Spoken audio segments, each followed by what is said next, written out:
Calls for peace. Neighbors are over this recent crime in D.C. Tonight, they gathered for a peace walk to discuss what can be done to make our communities safer.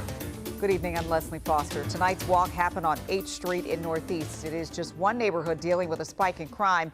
That includes the attempted robbery that turned into a shooting, leaving Washington Commanders running back Brian Robinson with wounds to his leg. Our Casey Nolan was there for tonight's walk. And Casey, what are neighbors telling you?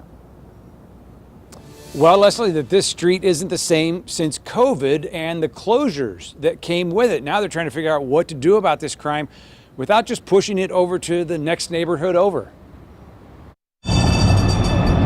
Over the past 2 decades, few neighborhoods in D.C. have grown like the H Street corridor in Northeast. There's over 300 new businesses.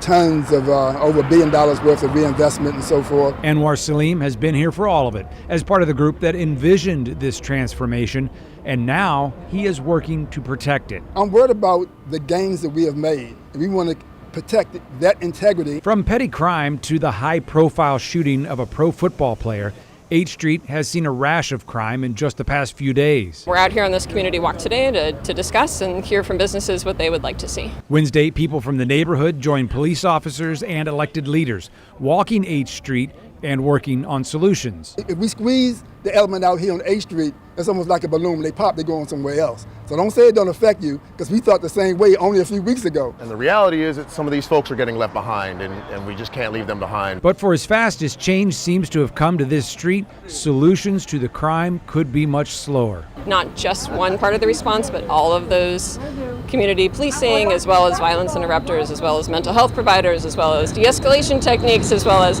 it's a much longer list than will fit in a short soundbite. It's something I think every elected official should be working for, and I'm glad we've got a good community of neighbors who are committed to that here. A couple of specifics did come out of tonight. Some business owners would like to see the police officers in the area back to foot patrols, or at least on bike. MPD says they'll look into that.